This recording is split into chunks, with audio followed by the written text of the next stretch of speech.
Yes, guys, welcome to episode 2 of the Coach's Corner. This is the second episode of the podcast. Now, today we have Ollie Stringer, who's our endurance specialist here at Physique Academy. We thought we'd get him on and talk all things endurance. So let's get into it. All right. So I think first things first, Ollie, for everyone out there who doesn't really know much about you, like, who are you? Who is Ollie Stringer? Good question. Very good question, mate. I mean, I'm not going to go down like a full life story, but I'll kind of talk at it from like a perspective that's kind of relevant to this conversation. Yes. So, start for me, sport has always been a part of my life. Okay. Always. It's always been like my number one priority. It's always what is. I was the kid at school that thought the school sports day was the Olympics. Yeah. So I took it very seriously. I love And that. all my mates, even as I was growing up, they would take the piss out of me because they were like, all right, mate, calm down. It's not the fucking Olympics. Yeah. In my mind, it was. Yeah. So I've always been like innately driven by sport and like just competitiveness. And I carried that right through primary school, right into high school. And when I was in high school, I actually started doing all of the sports, but athletics was the one. So although like I had most success in endurance, I started off as like a long jumper and a sprinter. Right. Okay. Although I probably wasn't like genetically predisposed to be a sprinter. I just enjoyed the idea of like trying to run fast. Yeah. And then, yeah, kind of stuck with that for many, many years, doing athletics, trained down in Wigan at Robin Park down the road for best part of 15 years. And then from there transitioned because of injury, Achilles injuries and that sort of stuff, into endurance. And one of the old gyms that I worked at, a couple of the guys that I trained with there was like, why don't you try triathlon, give triathlon a go. And the first one I did, you've done this one as well, is the one at Edge Hill, the sprint triathlon. Legendary. I think that was, oh man, it's a great race. I think that was 2017, 2018. And from there, I just fell in love with it. And it just kind of snowballed. It was then straight into an Ironman after that. So I entered my first Ironman in Bolton straight after that, and then got hooked into that ever since. But other than that, more personal stuff, family man, got a better half, let's say, who's a nutritionist, got a daughter, similar age to your daughter. Yeah. That's What was it about endurance sports that got that bug? It was something new. So I kind of guess my evolution, let's say, throughout athletics was started off as a long jumper and a sprinter. And then I was working with a great coach at the time who kind of like brought me more into middle distance. So I was almost transitioning from like shorter stuff into longer stuff. And that was purely because, I wasn't ever going to be a competitive 100-meter sprinter. Yeah. I'm just not built that way. So I would always do like long runs as part of that training. I always enjoyed that side of it more, just getting out for a long run, whether it's down a canal or on the road or whatever. I enjoyed that sort of stuff. And then from there, it was kind of at that time I was picking up like Achilles injuries just from running on the track. It's a really unforgiving sport for like lower limb injuries. And I just couldn't rehab them properly enough to get over it, and I fell out of love with it at the time. And then it happened almost naturally. Like somebody said, why don't you try triathlon? And I'd watched triathlons. I'd enjoyed the sport. I rode a bike. I did a little bit of swimming, but really not much. And I think it was just more of the idea of trying something new and it being a completely new challenge that is so different to athletics that I didn't know if I was going to love it or not until I actually did it. And I think with endurance sports, I think that's the case for most people. They'll prepare for an event. They have no idea what they're getting themselves in for, whether they're going to enjoy it or not. And I think once they do it, they then get that bug for it. And they then want to do another one because they've set that baseline, that benchmark of what, they can do. And they always innately, we want to do better than what we've done before. So yeah, that's kind of my route into it. But I'm going to put that question back on you because I know about your background is from bodybuilding, like yourself and George. How did you go from that and now being, let's say, a triathlete? And I'm going to pull you up in a bit after you've answered that question as well, because I DM'd you a while ago saying you'll be a triathlete soon. And you said, no, mate, never. And here you are. So That's funny to be fair. Yeah, it's a funny one. I think like as someone who's trained again since a young age, and it was football for me, playing at academy level and stuff like that until I was in high school, and then kind of transitioned into the gym. It was like again in my family and stuff like that. So from like 14, I was in the garage with my dad. We had a bench, and no word of a lie, at 14 I could bench 20 on each side, so 60 kg for 10 reps. Yeah. And it was just like, this is good, this is easy. And I started to see that progress. I ain't that strong now. Like obviously I can easily do that, but it was like almost that instant kind of gratification as well from hitting that and seeing the growth and seeing that muscle develop as well. I was just like, wow, this is cool. And obviously my dad did it, and George, so kind of caught that bug with that. And that progressed over the years, going to the local leisure centre gym, and then getting into a bodybuilding gym at like 18 years old. And that was almost like getting into that sport, bodybuilding, if you can call it a sport. No. Was almost like pushed on me from the gym. It was I never thought I'd do it. Yeah. Like I'm not saying it's a bad thing. It was great. Like the guys at the gym were really supportive, and the owner of the gym as well. He ended up like coaching me for free and everything, like a number of times. And because they used to have a local show, the gym show. It was called Jay's Gym. Yeah, I know where it is. Yeah, Lion Paradise. in Horwich. Yeah, it was just down a backstreet gym, like super old school. You just had, loads of big dudes in there. And obviously I was only 18. So I was like, oh my God, this is like crazy. Like the training was intense. And obviously I then, they like kind of pushed me into doing the show. I'll never forget. And one of the big guys there, who's called Danny, he came up to me and said, oh, John the owner. He was like, John said that you're doing the gym show. I'd never said it. He was like, you're doing the gym show. I was like, what? And obviously I was, small 18-year-old kid. And it was this big dude, and he was like, yeah, you're doing the gym show. I was like, okay. And then from that point, I think 16 weeks later, I literally went straight into a prep off the back of John, the owner, doing it, like giving me the plan just on a piece of paper. Got shredded and did the first show. Like we did a couple of other shows as well for that season, and that was just it. And then for the next, I think it was about 5 years, I was competing then in bodybuilding. And again, it was that competitiveness I think I loved from a young age as well. Working, again in football and stuff like that. I used to do a bit of running and stuff at school. And I don't know, it was a weird transition from like 23, 24, 25, kind of transitioning out of that a little bit and not being as in love. Yeah. And I think it's a very lonely sport. Yeah. It's a very consuming sport, and it's almost, and I spoke to a lot of people who are in bodybuilding or have been, and it's almost like that's all you think about, right? And there's nothing else outside of it. You can't run. All you can do is either walk on a treadmill or go on a Stairmaster. So there's not much to it, like I'm not dissing bodybuilding at all. It's just like, it was something that I almost fell out of love with as a sport. Still train like that because I still want to look a certain way as well. I like to look like, a certain way. But then kind of as, I was getting into 25, 26, and then kind of COVID happened. Just before that, I got into cycling.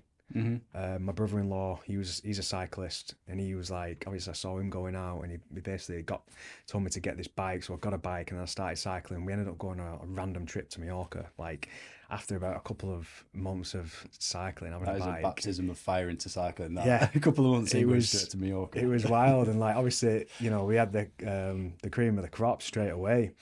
We had no idea what we were doing, so it was a bit of a joke, to be honest. But that again just sparked it, and then we saw all these cyclists out there and stuff like that. So I was like, wow, this is cool. So got into that, and then again COVID happened, everyone started running, so I kind of as well started alongside doing a bit of like home workouts and stuff like that.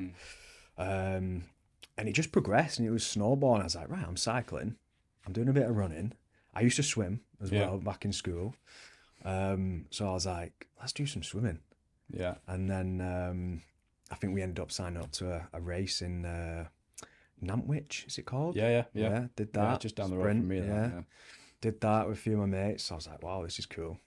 And what I was going to touch on as well before, like, you know, it's like this competitive nature as well, and you're loving the progression that you're seeing, but also the events are amazing, aren't they? The buzz, like this, it's just amazing being there. Like, it's not just triathlon, it's runs and stuff like that, and every sort of, you know, event. You develop like a respect for people, don't you, that are there. Like, you respect everybody who's there, because everybody is like either put in the work. Not everybody has, you know, some people just show up to event and just show up, but you know, for the most part, most people have like put in the work. So it's just great seeing like different people, different ages, different shapes, different sizes, all of that sort of stuff. So it's just, it is mega. And that's to say, it's not just for the guys who are training every day, all day, you know, for years. It's for absolute beginners, you know, to the guys who are really fast. And obviously, and that's what I saw. And it was like, I did okay, like for my first one. And I was like, oh, you know, I really enjoyed that. Let's keep going with it. So, and again, it was that snowball effect, and again, that competitive nature. I wanted to do better the next time and stuff like that. So, I did another one. I think it was the Edge Hill one I did next. Yeah. Again, another sprint. And then the distance started to increase. I did the Southport, which is Olympic distance. And then I ended up doing one in the Lake District, which was like a 70.3 distance. That was called Epic Man. I was like, I love this, and I love that distance as well. I really enjoyed that. So, you know, it was just that progression. But I think the thing for me was doing something new, doing something different, and seeing that progression. But also, like, it's a completely different way of life. You know, that fitness, and there's no better feeling than being as fit as you've ever been. Yeah. Like, you just know that you're like, wow, like I'm so fit right now. Yeah.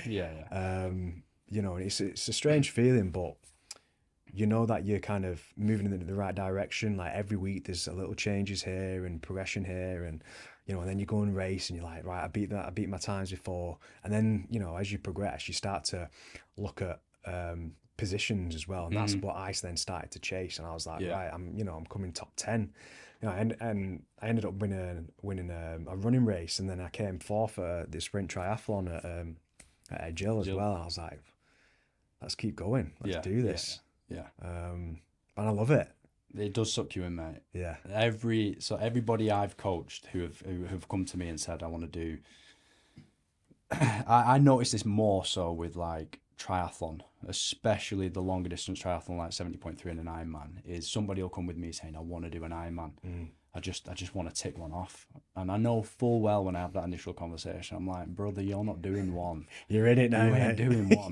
If you get round one, you're going to fucking do another. I just know it, because it sucks you in like that. And being part of that environment, you feel like you're part of something. And then, like you said, you do one, you want to do it again, because you know what you can work on. And then it's just natural progression is, I want to do that again, but better. I want to experience that again, because, you know, when you come across the finish line of an Ironman event and you hit that red carpet and you have that feeling of, I've just accomplished something that actually not many people in the world can do right now.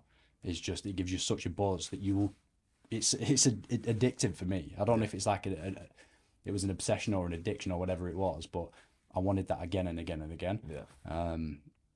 But no, that's it's good to hear how you transitioned into endurance, and I think everybody comes at it from a different standpoint. And what I'd like to say to anybody listening is, like, you don't have to have come from a sport to do endurance. You could come at it from anywhere. So, you know, if you wanted to do a marathon, you know, just don't ever believe that you can't do something because you might not have done sport in the past, quote unquote, being a sporty person as you were growing up. You can enter something, you can train for it, you can prepare for it, and you can do it, and then that can completely shift your lifestyle. Because endurance for me, it was never something I just did as a hobby. It was more of a lifestyle. That's probably much the same for me 100%. now. And it's becoming so popular now. So popular. Yeah. Especially with social media as well. You're seeing that, like, with so many influencers out there as well and pushing it, and it's great. It's a great thing. But there's so many brands using influencers as well to push it, which is interesting. But I think, you know, like, why do you feel it's becoming so popular? I just feel like, again, this might be amplified by social media, but I just feel that there's more of the culture of what's cool nowadays has changed significantly over the past sort of like 5-10 years. Like it just feels like that on social media for me. Like if I try and think back to social media, and that, again, this could have been the people that I was following at the time or whatever, but all I would ever see on social media was people going out, people getting pissed, people, you know, on holidays and that sort of stuff. I still see some of that stuff now. You know, back then I might have even considered that as cool, whatever the fuck that was. But now I think it's more cool to actually do something with your life, like do an event, like whether you're proving something to somebody else or whether you're proving something to yourself, like just getting an event done. And people look like, I automatically I'm thinking of like Ironman as a brand. I'm thinking of High Rocks and stuff like that. You know, whenever these events are on, all you see on social media is people doing it. Yeah. And it's just cool. People like it. Yeah. So I just think, I don't know, I think it's just a change in like human culture as people, it's hard to say if people are becoming more fit as human beings or people are actually wanting to better themselves. I don't know what it is, but I think social media plays a huge part of it. Community as well, I would say. Like, you're seeing these run clubs setting up in every different, you know, every city in the world, and I think that's a big part of it as well. It's that social aspect. Yeah. But you know, people are a little bit afraid of that. They might not feel they're good enough to go and do a run, you know, a 5K run club. But like these run clubs they're not fast runs. They're easy. They're there to, you know, build relationships with other people who are like-minded as well. So, you know, then everyone goes for a coffee after it or whatever. You know, it's something a lot of people are doing on a Saturday morning, even like a park run, right? Yeah. They're really good to do, but it's that community aspect, I think, as well. He's kind of bringing people together to do things like that and keeping fit and, you know, the different activities. You know, but also I think, we are transitioning away a little bit from that aesthetics. You know, with people wanting to just look a certain way. It's not, you know, I still want to look a certain way, but it's like, I want to be able to perform a certain way as well. And I think just people have changed and transitioned with that, which I think is amazing. But alongside that as well, having these specific goals and ticking them off like throughout the year, you know, having a race like every couple of months, you know, having something to work towards, it's just motivating. So much more than, you know, say for example, you're just going in the gym and just lifting weights all day, every day. Like it can get a bit stale, right? So having these little things throughout the year, I think just helps people get out and go and doing something as well. Yeah, for sure. Completely agree with that, because having an event on the calendar, like I say, keeps you motivated, keeps you accountable as well. Because come that event, like if it's a single, like a solo sport, with an endurance sport, whether it's a run, whether it's triathlon, like that event will expose you as to whether you've done the work or not. And that's kind of what I love about it, is you know who hasn't prepared for an event on a start line. Or people might overestimate how much preparation needs to be done before a certain event and stuff. So I would always encourage my clients, like, even if they come to me and they've got like they've just got aesthetic goals in mind, I will always try to get them to have some kind of event on the calendar. So if they like doing a bit of running, it's like, right, well, let's enter a 5K, 10K, half marathon, whatever it is. And if it's somebody coming to me saying, I want to do, you know, an Ironman or a half Ironman, I'm like, which one? Get it entered. Because as soon as it's on the calendar, that's the accountability there then. And like, you will be exposed on that day if you don't get the work done. So it's pressure. Do the work, aren't you? You know? So, but yeah. On that note, I think that's a pretty good segue into talking about kind of what your goals are for this season. And we can talk about winter training as well, because we're in winter now. But just kind of thinking ahead of that, what is going to keep you accountable this winter? Like, what races have you got on the calendar for next year? Obviously, I know. The goal for next year in triathlon is to qualify for the Ironman 70.3. Yeah, baby. Yeah, that's the goal now. That'll be in Marbella in November. So I want to try and qualify to go there at the Bolton 70.3, which is in June, which I did this year as well. But obviously didn't qualify for it. But yeah, that's the goal. I just want to see kind of what I can do, and I just feel like right now probably not going to be, well, might do, but might not be in the. This might be the best opportunity to do it. Yeah. Got the time. I'm feeling good. I'm fit. You know, obviously we've had Romy. Potentially, you know, in another year there might be another one coming along or whatever. So that'll kind of throw me off for another at least a year or so after that. So it's like, this is the time to do it. And I've got that bug. I'm driven.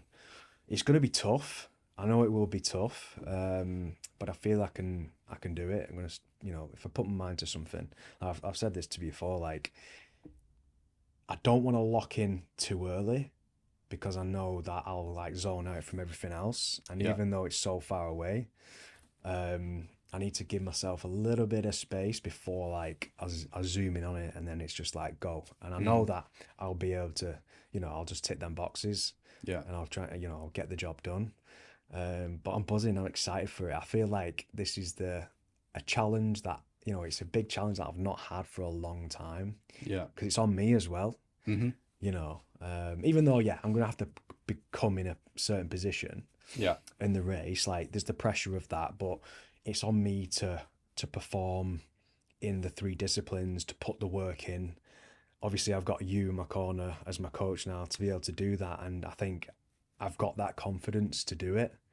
I'm just buzzing. I'm excited for it, mate. I am. And fast forward into Bolton, like just thinking about that race now. Do you have belief in yourself that you can qualify? Yeah, 100%, mate. Good. I know I'm going to do it. Yeah, good. It's it, like you said, it is a challenge, but I think you've got everything that you need to be able to achieve that. Yeah. The interesting thing about endurance sport is like you never know what's going to happen on the day, so you can just best prepare for the performance that you can deliver. And we know that, you know, you're a pretty decent swimmer, pretty solid bike numbers, and we're a decent runner. So putting those 3 together, we're going to work on obviously trying to improve across all 3 disciplines, which we will inevitably do, because we're going to make sure we periodize the year properly, and make sure that everything is tailored for you to get that A-star performance, whatever you want to call it, peak or whatever, for that race.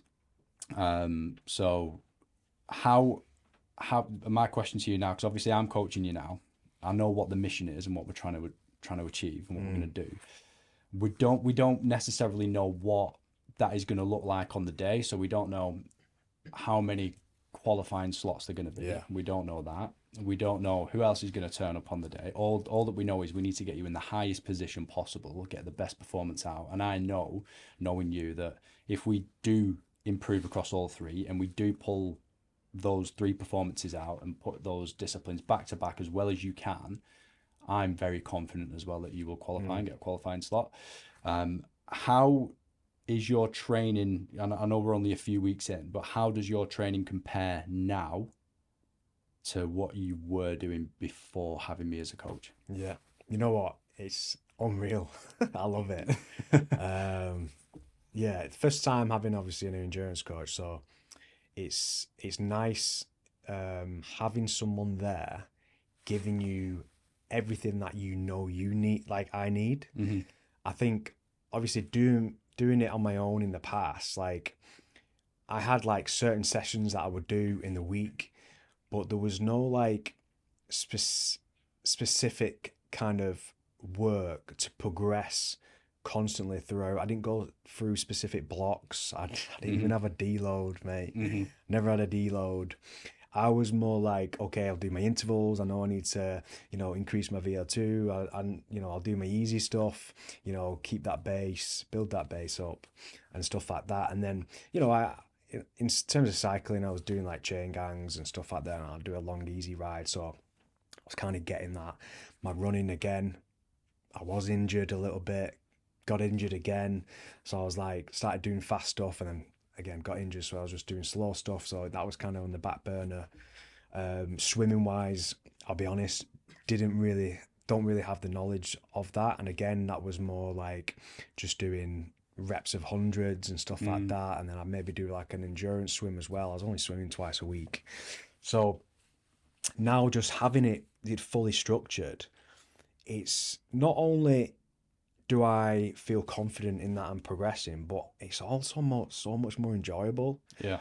And I think that's probably the biggest thing for me. It's just like I wake up, I'll look at my training piece and be like, right, I know what session I'm doing. It looks cool. Let's go and do it. Let's go and smash it and tick it off. Yeah. But also having like someone to bounce off. If I've obviously got any questions or need some support or whatever it is, obviously you're there to help me because I've got that confidence in yourself to be able to give me that. So like in terms of the training, it's just so much more structured, periodized, again compared to kind of what I was doing previously, which was kind of like basic, without having that aim progression on it to know kind of where I was going to get to in the end, really, mate. Yeah. And I think for like viewers or listeners or whatever, I'll give a bit of context into how I'm kind of structuring Harry's training for, the goals that he wants to achieve. So you mentioned like the training's periodized. So right now we're in a winter block. And basically the way I approach this with Harry, with any other coach, any other client is we map out the week. We kind of look at what the priorities are. And in life, for most people, it's work, it's family, and it could be the training and what they want to achieve. So it's piecing together a week that is suitable, it's sustainable, it's manageable, it's systematic, it's progressive in order for somebody to level up or get better. So with Harry, we've got you, including your 3 gym sessions, you're probably doing what, 14 hours? About 14 hours, yeah. Yeah, so you're doing over 10 hours of swim, bike, run across the week. Yeah. Right now for winter, that's great. And so the approach I take is we kind of do a reverse periodization. So what you would typically see from like a runner, for example, is they would use the winter to build up an aerobic base. They do lots of mileage, and then they'll try and get faster towards the race. Whereas with endurance sports like this, you can do a reverse periodized approach, and this will be why we've got you doing some speed stuff now and doing some high power cadence work on the bike, why we've got you doing speed sets in the pool, is because we want to get you nice, strong and fast now, and then we're going to lengthen that out. And then we're going to try and hope that come race day, you're going to be able to go fast for 4 hours, or just over 4 hours. Yeah. And the way that we're structuring that is we'll do a 3-1. So we'll do 3 weeks of build. And all of the sessions are progressive. So they build on one another. So we build for 3 weeks. At the end of that 3 weeks, in that third week, I even remember you saying it on a voice note, you were starting to feel fatigued, you were feeling a little bit sluggish. Some of the comments on Training Peaks, you were saying you were feeling sluggish. And then we do a deload week. So a deload week is you just slightly reduce the overall volume and intensity, and it allows your body to absorb that 3 weeks of work that you were doing. Like adaptation occurs when you're at rest. And if we just constantly build and build and build and build, the likelihood is we'll get injured. Yeah. And then we'll hit a plateau, and then we're wondering why we're not progressing. And it's because we've not taken recovery periods where we need to take recovery periods. So it's kind of like that, like climbing a mountain, you build for 3 weeks, you deload, you recover. You're not going to lose any fitness in that time. Yeah. But then you build again. Yeah. and then you recover and you build again. And, you know, the bigger the base, the higher the peak and all that sort of stuff. So that's kind of how we're periodizing it.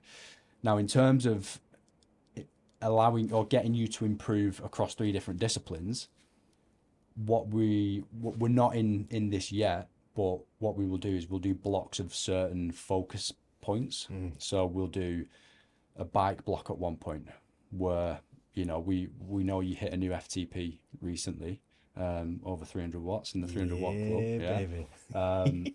So we probably don't need to do that yet because you've just got an FTP, but we will eventually do a bike block where we might say, right, we're going to prioritize bike now for the next 4 weeks, 6 weeks, whatever it could be. And we'll try and bring those numbers up. We'll try and bring your bike strength up. Likewise with the running and likewise with the swimming, because you can progress at all 3 at the same time. But, you know, to unlock that next couple of % in performance, you have to put kind of not all of your eggs in one basket, but most of them in one basket. And then you can focus on something else. And once you've unlocked that next level of fitness, you're not going to lose it, providing you're still doing sessions to maintain it. Yeah, you mentioned that, and I was like, that actually kind of makes sense. To kind of get to that next level, sometimes you've got to just, like you said, you've got go to do all what in the on body that. is not used to doing. Yeah. You know, if you're doing 3 bike sessions per week, you're on the bike 3 times a week, you'll get to a point where that is normal. That's no new stimulus for your body. So you'll be comfortable with it. You'll not unlock any new gains from that. Whereas to take it to that next level, we might have to do 4, we might have to increase the volume, and that's going to allow you to step up a little bit. But then you'll hold that afterwards. You can drop back down, but you'll hold it. You've unlocked that level of performance. And it's the same with the swimming. It's the same with the run, providing you're doing the right stuff and you're working in the right sort of training zones as well. Yeah, that's something I've never done before. I've always gone, oh no, I have to get 3 sessions on the bike. I have to do 3 runs. I have to do 2 swims, whatever it is. And I always keep it like that. I've never done more of kind of one. Like potentially cycling, I've done a little bit more of like just enjoyment wise. But yeah, specifically to try and get to that next level, I've never done that. So I'm interested to see kind of how that works. Yeah. And to see that happen is we'll do tests.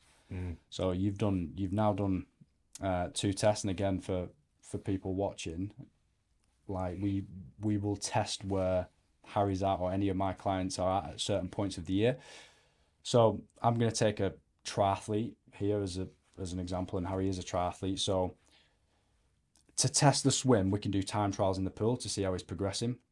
And one of those is looking at critical swim speed, or CSS for short. So what we would do is we'd do a 400 meter time trial in the pool, and in the same session we'd do a 200 meter time trial in the pool, and then from those 2 splits, those times that he has swam those distances in, we can work out his CSS pace, which for you worked out at 140 per 100 meters. Now that's equivalent to your threshold swim pace. So you can anyone can run faster than threshold, they can bike faster than threshold, they can swim faster than threshold. So that's not saying that is your max speed, but your training zones and your speeds are built around that. On the bike, it's doing an FTP test, but FTP test is kind of like you take the number with a pinch of salt, because more often than not, you'll do that in a controlled environment, indoors, on Zwift, you know, and you'll prepare for it and you'll push numbers. So an FTP test, for those who don't know, there's different ways of testing it, but it's basically the highest amount of power you can push over a certain period of time. Often in a test, it's 20 minutes. And from that, we can calculate your threshold power. So if we were to do a bike block with Harry, we would like to see at the end of that bike block, we'd do a threshold test, and we should see those numbers increase. And then from there, your training zones increase, and then you're training at new threshold values or new training zone values. So that's how you kind of unlock that next level of progression in endurance sport. And running works the same. We might do a 5K test, for example. Just try not to do it too quick, because then the rest of your training is really hard. Yeah, it's not good. Yeah, testing weeks, it's horrible. Usually you would do them all in 1 week, but you know, I've done that quite a lot in the past, and it is horrible. But everything else like accounts for it. Yeah. So everything that is your intensity for the week. Yeah. Whereas everything else a bit around that is built. It's just nice and easy. My friend, he did an FTP the other day, who I cycle with, and he was like, he got a new FTP. And he was like, yeah, and I've started doing some workouts. They're just too hard now. I was like, that's what it's supposed to be, mate. Yeah. It is grim. You got to get used to it. But, you know, and FTP is not everything. Like, watts per kilo is the number you kind of want to look at, really.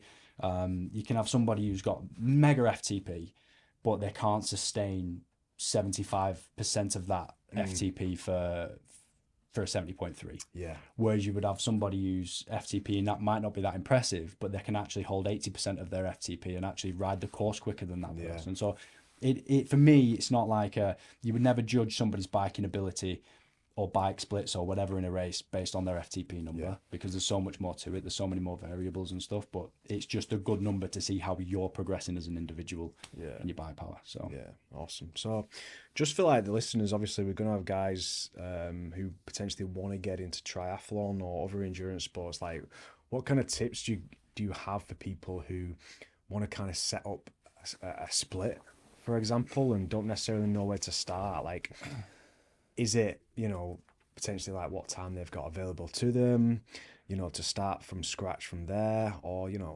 how do they kind of set it up really? Yeah, it's a good question. This is where I think having a coach is always handy, but let's say for argument's sake, this somebody is wanting to explore it and doesn't necessarily want to look into getting a coach as such yet. They kind of just want to test the waters. So first off, it's kind of what endurance event are you wanting to do? Is it a triathlon, and is it a run? And decide on that. You've then got to look at, it's like an analysis of your life. So how much time have you actually got available to train, and how much time do you actually want to train? Because at the end of the day, with stuff like this, you're dedicating a lot of time and effort. You've got to want to do it. If you don't want to do it, just don't do it. Do you know what I mean? So how much time do you commit to work? How much time do you need to commit to family? And those being kind of like set in stone. And then how much free time have you got to yourself? Yeah. And from that, once you've kind of worked out, what those little pockets of time are, you then start structuring your training together. Now, let's take a runner, for example. We've spoke about triathlon, so let's just take somebody who wants to do a half marathon. So it's important to understand that when you start running, and I see this time and time again, is people will lace up the trainers and they'll go out the door and they'll run too fast. Yeah. They'll get a mile or two in and they'll be like, I fucking hate running. I'm not good at it. Well, yeah, you've just gone out the door and tried to run like Mo Farah. It's not going to be nice. No. You know what I mean? So I think that's where a lot of people go wrong. And when people say, I hate running, like, it's just like, we're human beings. Like, our ancestors had to fucking chase down fucking lions, wildebeest and shit to survive. Like, you're built to run. Yeah. But it's because they don't go about it in the right way. So with endurance training, there's the 80-20 rule. So 80% of your training needs to be very easy work. Super, super easy. And that, for most people, and I put it in the terminology of go out, lace up your trainers, go for a run, but make it a shuffle. Make it like a grandma or a granddad shuffle. Then you're going to be in like zone 1, and the likelihood is you'll be able to run a few miles doing that. Yeah. And you will get progression from that, So if 80% of your training is nice and easy, that's enjoyable. Lacing up the trainers, getting out the door, getting in nature, going out for a run, getting back, feeling good because you've done something fantastic. To develop the other end of it, so the 20%, you're going to have to work hard. You want to do like interval-based sessions, threshold-based sessions. So you're actually, you're building the range of zones that you've got to run with them basically.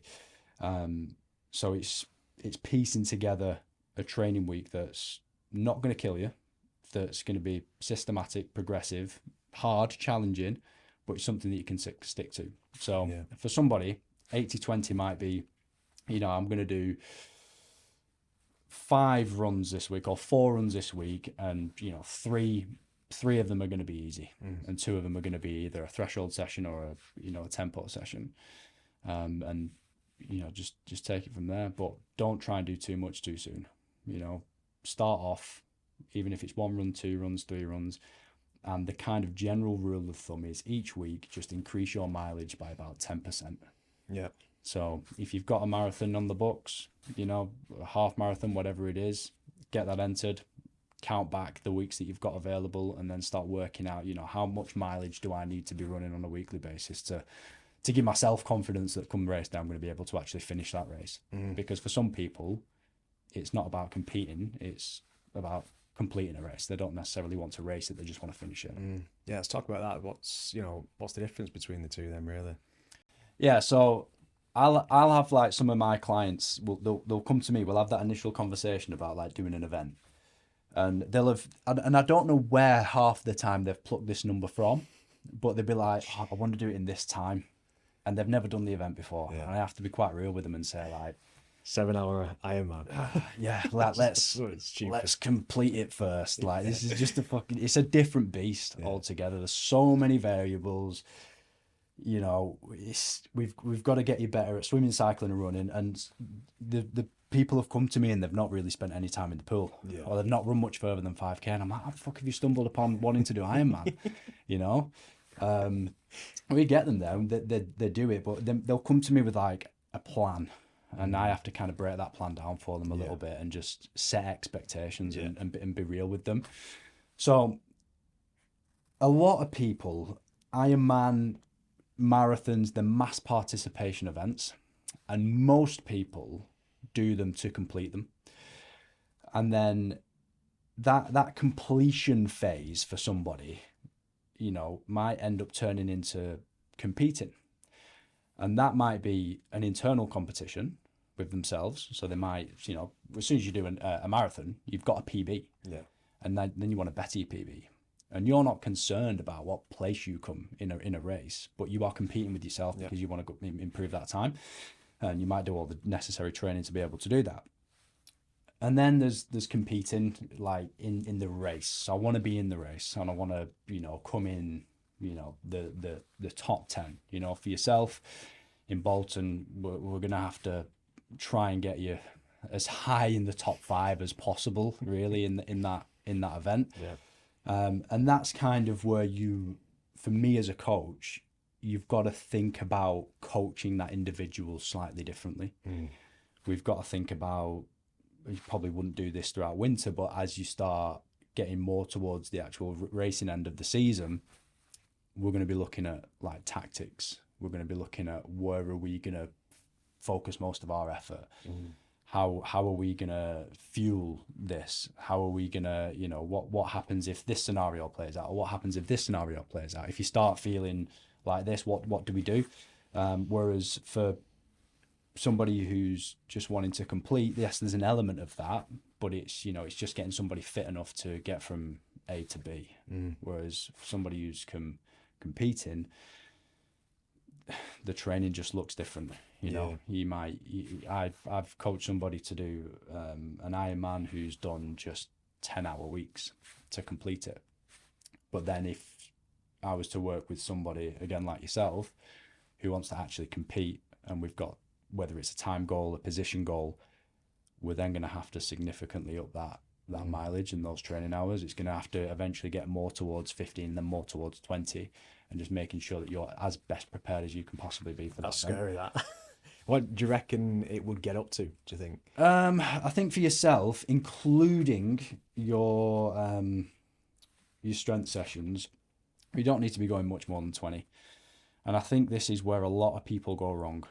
You see this in long course age group triathlon, and dare say even in some pro triathletes as well that are knocking out 35-hour training weeks. That's insane, isn't it? It's, for me, I struggle to understand from a physiological standpoint how you're not, like, how you're progressing from that. Do you know what I mean? Like, there must be a hell of a lot of training in there that is not actually beneficial to you. And I think that's actually where a lot of people go wrong. I think a lot of people in this space, in the Ironman space, overtrain. So I think, you know, getting up to 20 hours, if we were hitting 15 hours, 16 hours of swim, bike, run per week for a 70.3, that's your ceiling, really. I think, especially somebody like yourself who's a dad, works, you know, that doesn't leave you with much time, much downtime outside of that. So I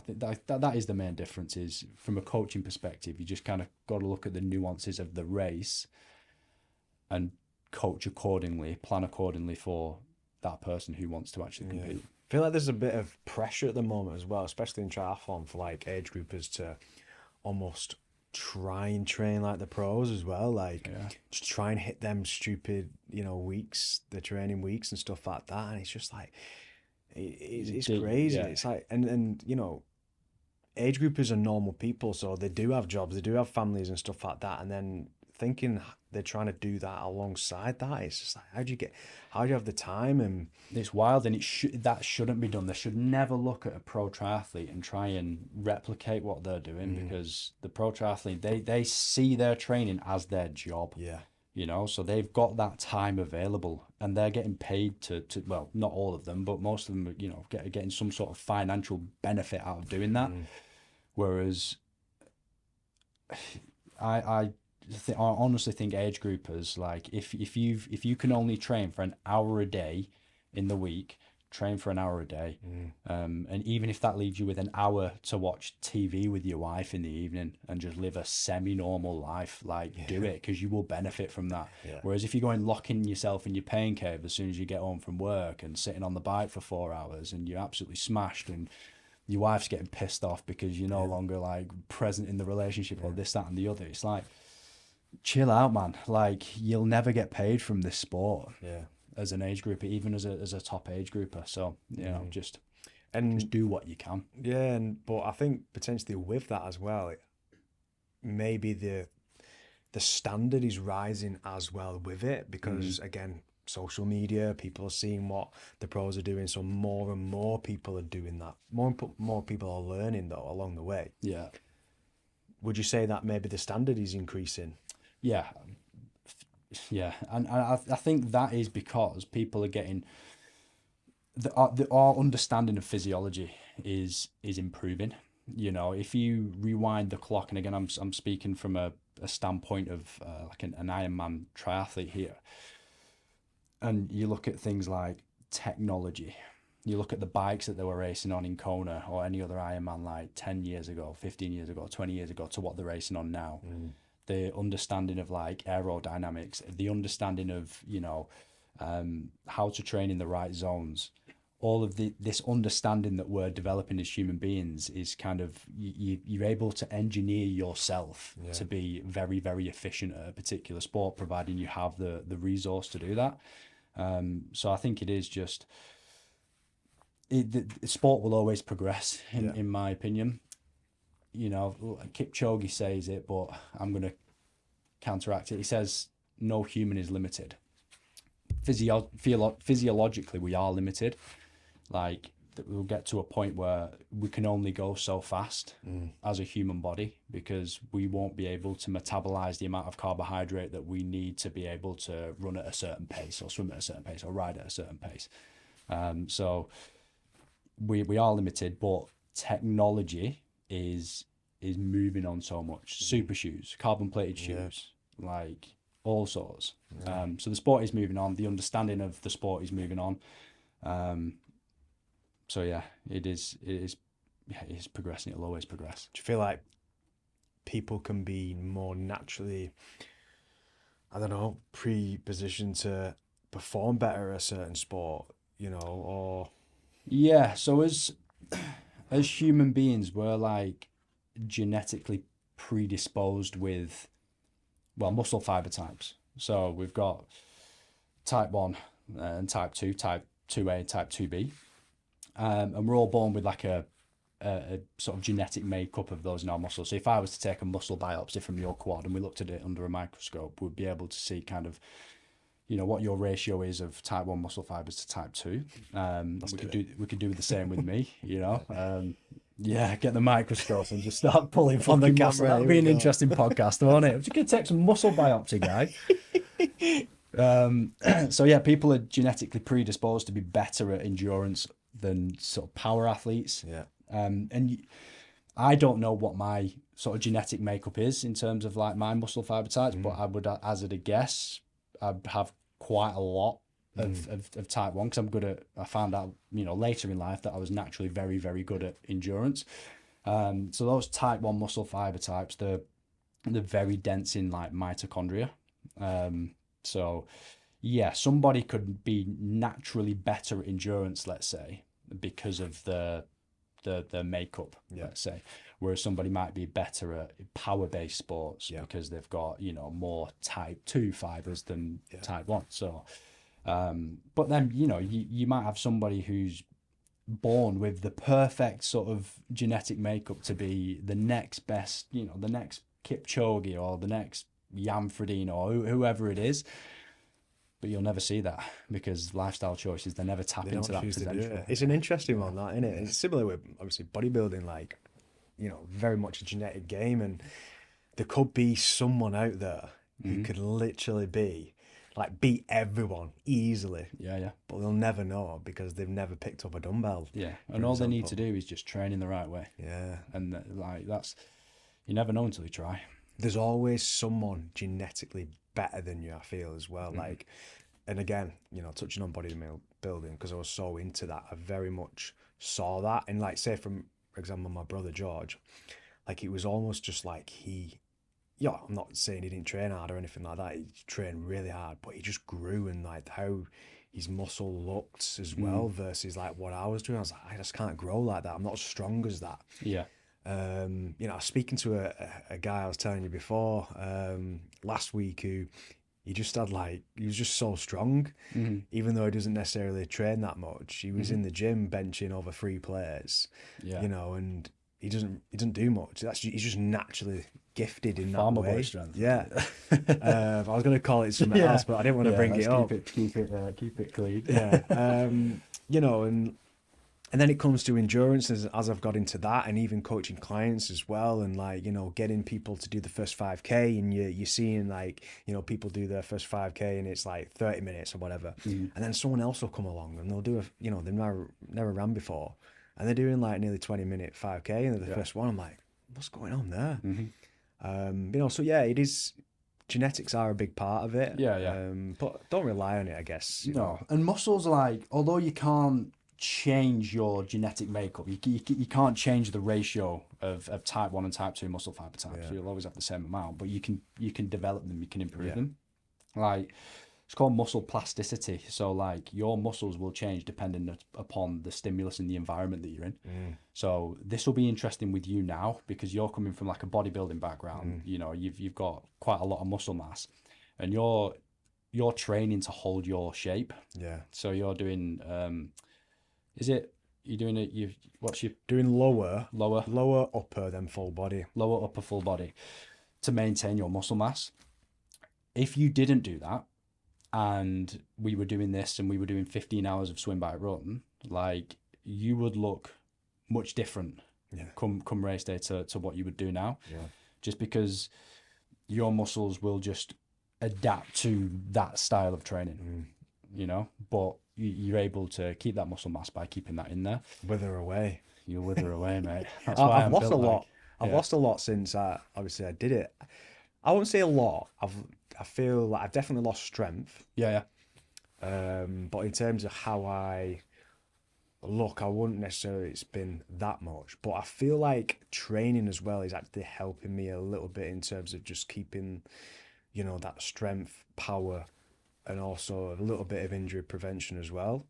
Especially with the leg stuff. Yeah. And I think that's what a lot of people forget about, don't they? Especially in endurance sports, they forget to neglect it. hit the gym. It's so important. Like, strength and conditioning is an as important part as your swim, bike, run, recovery.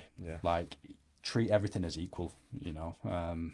So yeah, a lot of people overlook strength and conditioning, but it is super important because more for injury prevention, but you can unlock a hell of a lot of endurance benefit by lifting weights. And a lot of people, even some of the clients that I've worked with, have said, like, is it important? Should I be doing this if I'm like training for an Ironman? It's like, well, yeah, because, you know, if we can develop the maximal strength of your muscle, then in turn, in an endurance sport, that's going to have a glycogen sparing effect come, you know, the latter stages of a race. You're less likely to, your form's less likely to break down because you're stronger, so on and so forth. So, super important part that people overlook. Also, something else that people overlook, nutrition. True. The fourth discipline, did you call it? Yeah, a lot of people overlook that. Nutrition It can be the reason why you don't finish an Ironman. You know, you cannot finish an Ironman without fueling yourself. And likewise with, you know, a marathon, or you're significantly reducing your performance potential by fueling incorrectly or not fueling at all. So like you've just mentioned it there, in triathlon, in long course triathlon, we call it the fourth discipline because you have to get it right. And I'll talk through kind of like my own experiences here. When I raced in Kona 2 years ago, I was consuming 120 grams of carbohydrates per hour on the bike.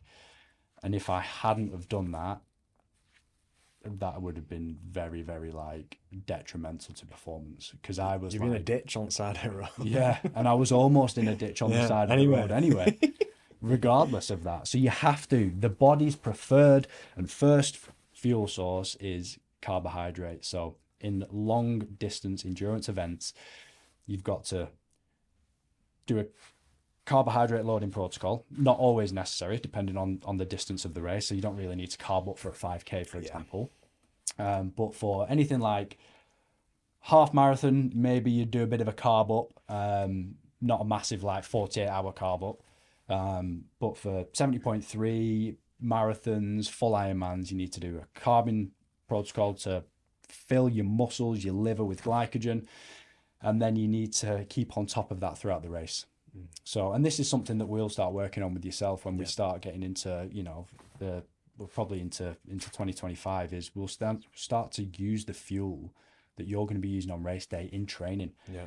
Because to take on, you might not need to take on 120 grams of carbohydrates per hour. It might be 90, it might be 100, it might be 80. But to do that, you need to train your gut to be able to deal with that. And you have to train it just like you train the bike and the swim and that sort of stuff. So a massive rule, and this is, again, I see this at events, especially when you go to like an Ironman Expo and you've got every Tom, Dick and Harry giving out a gel or giving out the next best carb drink mix, and you know, you'll see people go and put them in the bottles for the race and they've never fucking trained with it before, and then they have GI issues on the run of the event. You've got to train your gut to be able to deal with that amount of carbohydrates. And for somebody, there's no kind of like golden rule is like you would need this amount. What we would essentially try to do is get you to take in as much as you possibly can and feel comfortable. You know, and it's kind of like effort level related as well, because if you're not operating at a certain intensity, you might not be burning through that much carbohydrate. Whereas if you're, we hope, going to be kind of going for it on the day and operating, you know, burning, you're going to be burning through a lot of carbohydrate. So we need to replenish that so that your performance doesn't dip. I think I did 100 an hour on the bike Bolton Ironman, and then I think I did about 80 on the run. But I felt under fueled. So at the latter end of the ride, I felt myself like dipping. I'm very much someone who's very aware of my blood sugar dropping. And I've struggled with that in the past for a long time with like bonking. In cycling you feel it. It's blood sugar dropping. You feel it. Your concentration starts going and everything. It's really, I get cold sweats, and as soon as I start to feel it, I'm like, right, okay, something's going on, and it's almost like something triggers in my head as well. I'm like, I know it's coming. And it's not a fatigue. It's not a muscular fatigue thing. It's just blood sugar just dropping out of me. And I've been to the point where they like nearly passing out and stuff like that. And you know, I'm not like physically tired. It's just as soon as my blood sugar drops, I can't do anything. But then as soon as I take some in, sweets or whatever, I'm like, whoa, I feel alive again. It's insane. That's your fuel, mate. It is your fuel. Like you just need it. And alongside that is the hydration as well.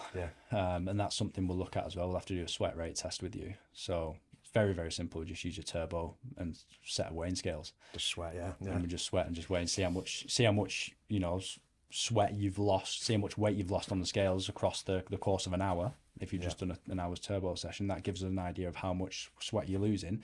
and let's say you drank 500 mils whilst you're on the bike, then we need to make sure we account for that as well. And that will give us an idea of a sweat rate. Obviously, we can't control all the variables, like the conditions of what the actual race day might be, for example, if it's going to be hot, if it's going to be cold, those sorts of things. And yeah, alongside that is working out approximately how much electrolytes you would need as well, but that's so individual anyway. So that'll be another thing that we come on to. Awesome. So something I wanted to touch on as well is like kind of setbacks and like things that could potentially happen throughout someone's training process, because you know injuries do happen, don't they, or Part of the sport, whatever it is, and it can be difficult. And I think for someone like yourself who's probably had one of the biggest setbacks, you know, and something that's been life-changing, mate, it'd be interesting to understand like how you've personally dealt with that in a way that might be able to give some people some advice, really, mate. Because obviously, you know, for people who don't know, Ollie has a heart condition, which, when did it happen originally? beginning of 2022 it started. So, and that like significantly has transformed your life every day. Sadly, but like I feel like obviously from speaking to you and knowing you, I feel like obviously when it kind of obviously happened back then, it was a little bit different to what has happened more recently, where it really has kind of been set in stone and things have definitely changed. But now coming kind of, you know, at the other side of it a little bit, I've definitely seen like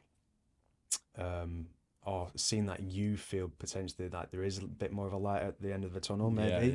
Yeah. But yeah, just be interesting to understand kind of, you know, maybe give the guys and the listeners an understanding of what actually happened and like what's happening now and how, you know, any advice you can give to someone, really. Yeah. Well, first off, it's you touched on it. It's just worth saying that setbacks do happen. They're part of the game, and they should never ever discourage you from trying to achieve what you want to achieve, or they shouldn't be a demotivating thing, because I always saw them, apart from obviously the heart issue, as a silver lining. It gave me an opportunity to work on weaknesses, work on other parts of your life, and I think everybody else should go in with that approach. But yeah, from personal experience, so back in 2022, it was the end of 2021, COVID was obviously still a big thing, and I was training, you know, for, I can't even tell you what races I had going on back then, but I was doing Ironman training.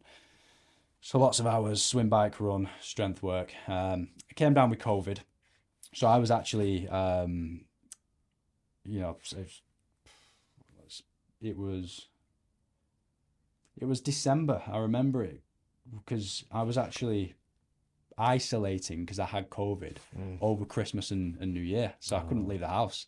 So it was just me and Emily in the house that we're in, and you know we didn't see any family over Christmas and that sort of stuff. You had that isolating period. You couldn't, I think it was like until you tested negative, you could get back into fucking society or whatever. So I honestly, I didn't have it bad. I didn't have COVID bad. Like I had one bad day where like Emily was just like, just go to bed because you're shivering. You've got, you know, you've clearly got like COVID, and it's you know, it's beating you at the minute. So just go to bed. And it was like literally one bad day. The rest of it was just frustration that I was testing positive all the time. And I left it about a week after that. There was obviously guidance around, you know, don't go back to like intense exercise and stuff because you don't know kind of what the damage was done. But I didn't feel bad, so I left it a week. I did a couple of easy bike sessions. My heart rate was all in normal ranges, and I thought, right, okay, I'm fine. Let's just go for it. And I had quite a tough bike session. Can't remember specifically what it was, but it was pushing like high power, like, you know, for short intervals, like 400 odd watts or whatever. So the heart rate was constantly going up and then coming down, recovering, going up, coming down.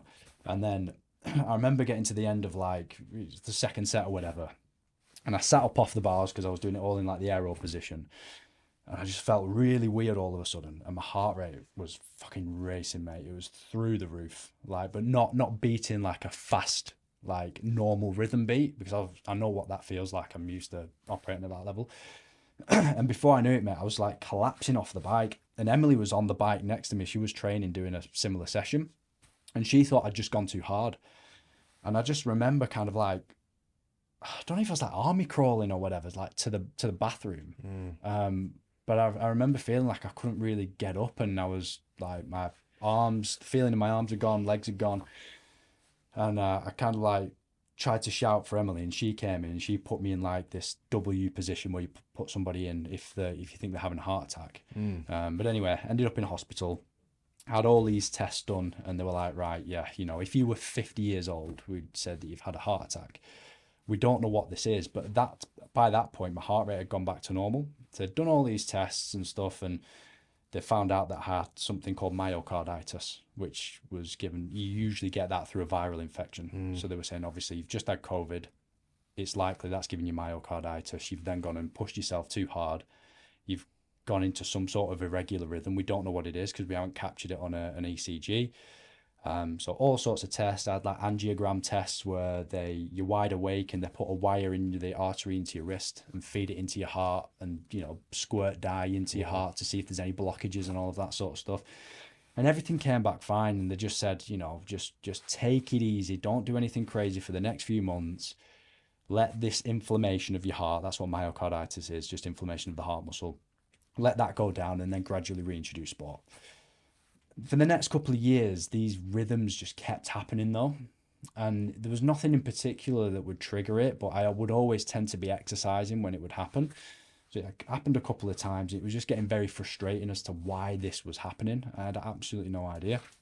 But even from then, like I raced at the Ironman World Championships after that initial, you know, issue. So I thought that this wasn't anything like serious. Yeah. Like there's obviously like some irritability in the heart there, and I don't know what's causing it.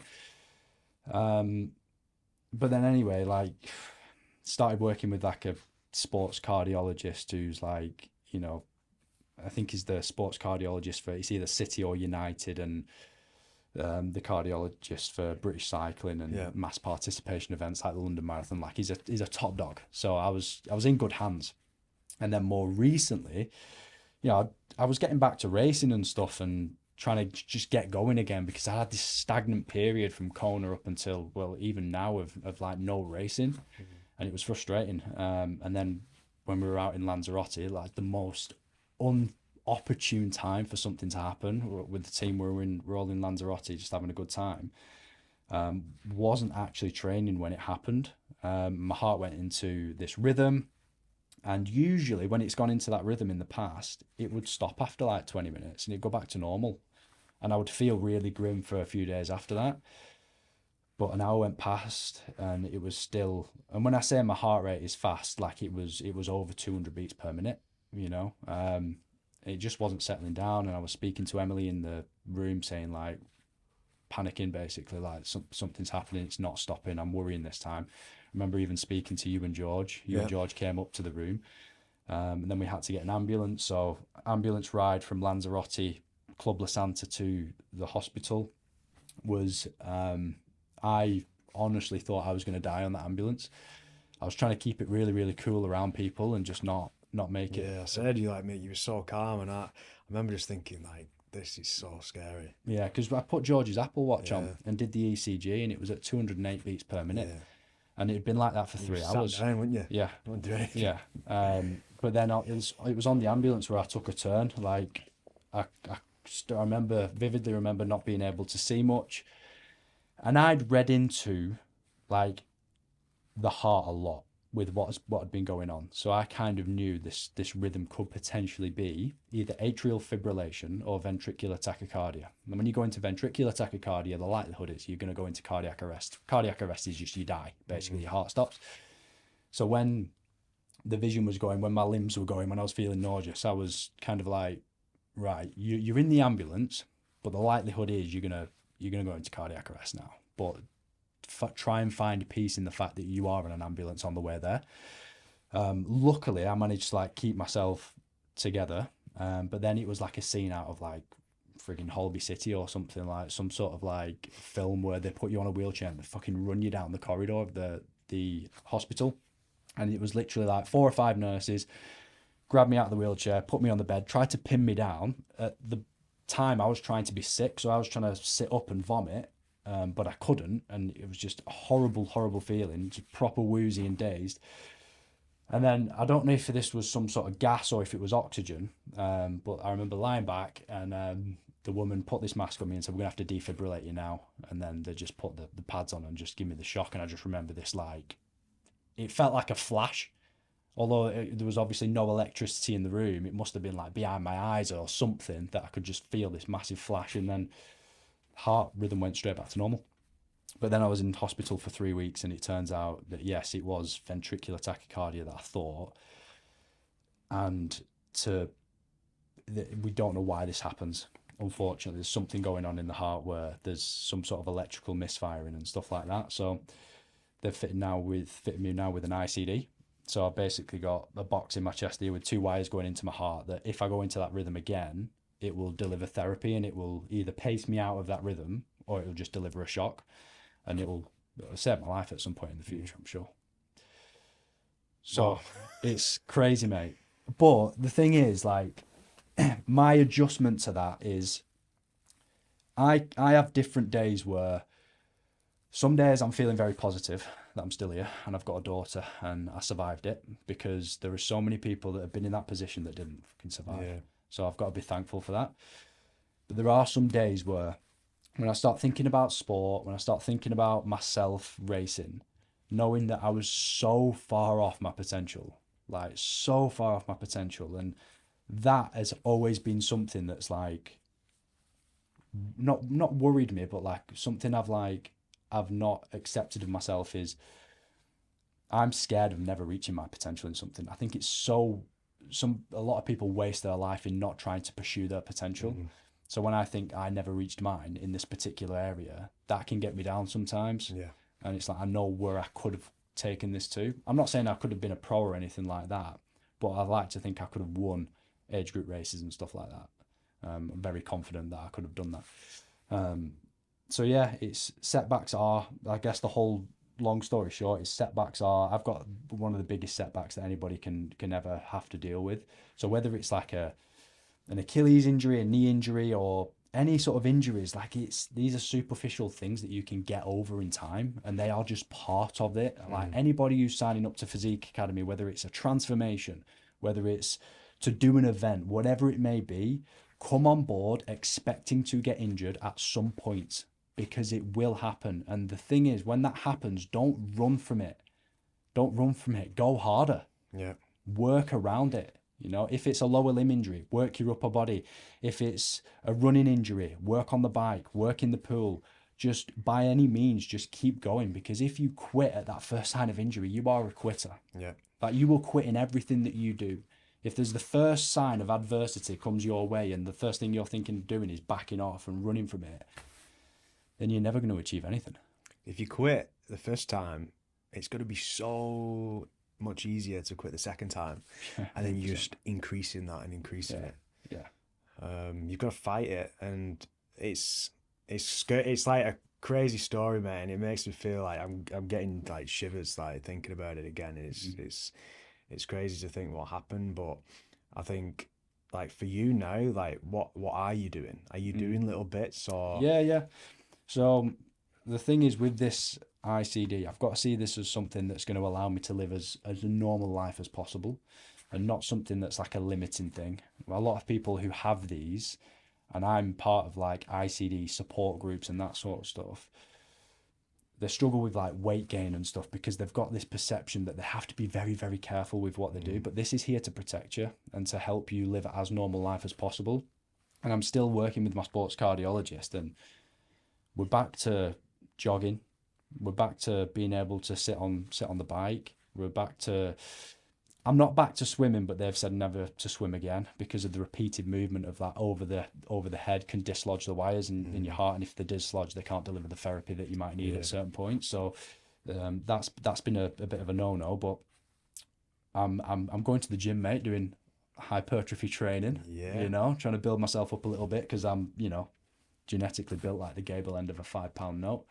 But you know, it is what it is. So a bit of gym, bit of bike, bit of run, and just doing it to be healthy. Yeah. And I'm just kind of doubling down on the coaching now. Like, I want to put my knowledge my passion into other people and live the sport vicariously through other people. And if I can play a small part in helping people to achieve whatever their dreams are and reach their potential, then that's fulfilling to me. Yeah. Yeah, I think I was just saying before, when I like, your knowledge is just, it's crazy, man. For everything around it and all three disciplines as well. Like, I was gonna ask, as because obviously that's happened and it's kind of pushed you back in terms of your own individual goals in endurance sports, but then trying to live that through other people, I guess you're getting a little bit of that as well. But yeah, I was gonna say, do you find it difficult at points, like seeing other people do it? I get a bit of FOMO, Yeah. but when I went and watched two of my clients race 70.3 in Weymouth, and Emily racing as well, my other half. And I think that for me there, I had FOMO because I was looking at the times that people were, in the top three, and I'm like, I can do that. That's it, but I can't do that. But I know I could. Yeah. So that's hard. But then when you're seeing people like that you coach, like really putting themselves in the hurt locker, and you can see how much it means to them, how much of a good time and painful time that they're having, like that for me is still just as good. And I think that's why I'm just trying to become as studious as possible that I can possibly be with this sort of stuff, because I want to be able to deliver the best service that I possibly can. I want to be able to know anything about everything. My other half will tell you she knows nutrition like the back of her hand. You can ask her pretty much everything, she's got an answer to it. And I'm quite inquisitive with her, so the fact that I live with her has given me a hell of a lot of nutrition knowledge, although I don't have the title of a nutritionist.